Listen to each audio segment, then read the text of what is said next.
guys, so today I am here with my first ever book review, which is very exciting for me. The book I will be reviewing today is I Like Him, He Likes Her by Phyllis Reynolds Naylor.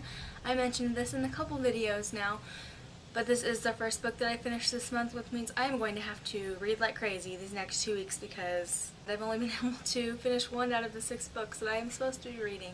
So we'll see how that goes.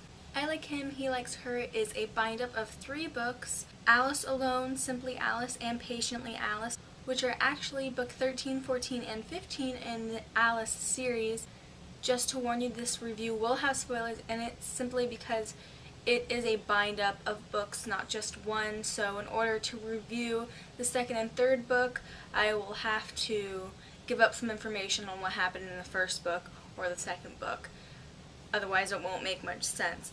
This book is about a girl named Alice and her experience going through her first year of high school, juggling all of the new activities that she has going on with the older friends and relationships she's had earlier in life, and how she deals with all of the struggles that most girls deal with around ages 14 and 15. But the cool thing about this is that Phyllis Reynolds Naylor has been writing this series since 1985, so she is very, very in tune with the character of Alice and Alice's friends and family, so I didn't personally find any kind of inconsistencies or anything like that, just because the characters were already so well established before I started this book. The main characters that revolve around this book are obviously Alice, her older brother Lester, her dad Ben, and her soon-to-be stepmother Sylvia. Also revolves around her 2 best friends Pamela and Elizabeth. In the first book of this bind-up, Alice Alone, Alice is nervous about starting her first year of high school, but happy that she has her best friends and her boyfriend to go through it with her. And then a new girl, Penny, shows up and kind of throws everything off course for her. She starts to find herself second-guessing her self-confidence and her relationship with Patrick, because Penny likes Patrick and Patrick seems to like Penny as well.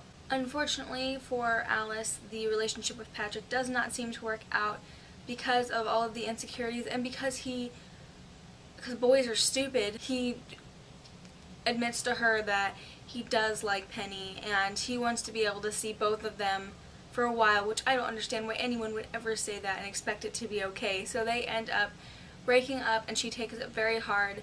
So the first book ends with Alice kind of trying to recuperate from this big breakup with her boyfriend. That brings us into the second book in this bind-up, which is called Simply Alice. The main conflict in the second book is the fact that her friends seem to be drifting away from her. She finds herself kind of alone without a boyfriend and seemingly without friends, and she's not exactly sure what's going on. The last book in this bind-up, which is called Patiently Alice, was actually my favorite.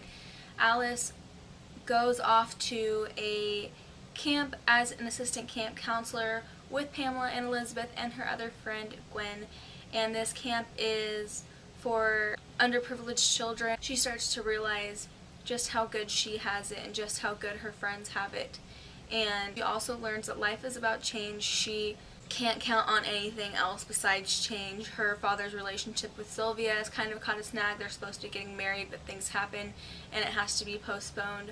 She finds things out about her friends and their relationship with boys that she didn't know before, and she realizes that they are at a time and age where everything is going to change, and she just has to accept the fact that change is a part of life. So after that really long summary of 3 books in one bind-up, my opinion of this book is a pretty high one. It was a really light read and the character was really relatable, even if I haven't gone through half the things that she went through.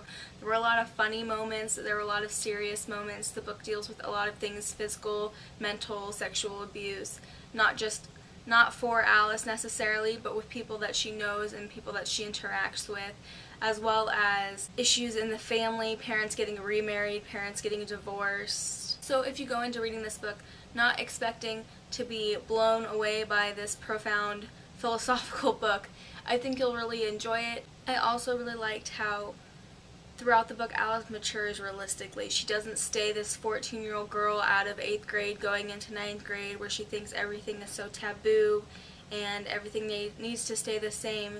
She matures throughout the 3 books, which was very refreshing because a few of the books I've read lately, you've got these female characters who are older than Alice but act very immature, and that is one of my biggest pet peeves, characters that don't act their age. And kind of a little bit of a preachy book. It actually reminds me kind of Judy Blume, of a Judy Blume book that you give your daughter at a certain age to teach her about life and what to expect and all of that kind of thing. Another con for this is that it is a little bit repetitive because at the beginning of each of the new books, she kind of reintroduces all of the characters and kind of the situations going on with them. But I understand why she did it. She does that so you can pick up any book in this series and not feel lost, which was good because, like I said, this is 13 through 15 and I've never read any of the other books. And I didn't feel lost at all. I felt like I was kind of reading a standalone book, which is good, but once you get to the 2nd and 3rd book of the bind-up, especially the 3rd book, it's kind of like, yes, we know. But overall, I really enjoyed this book. Separately, I would rate Alice Alone a 3, Simply Alice a 3.5, and Patiently Alice a 4. Overall, I rated it about a 3.5. So on Goodreads, that will show up as a 4. I'm glad I read it. It was cute. It was fun. So, like I said, if you're looking for a light, fun read, this would be a cute read. Probably more towards summertime, but really anytime. So that is my first review, guys. Thank you for watching. I hope you liked it. Like I said, I've never done this before. And if you guys have any comments or advice, go ahead and leave it in a comment below. I will leave a link to my Goodreads in a doobly-doo. So thanks for watching. Bye.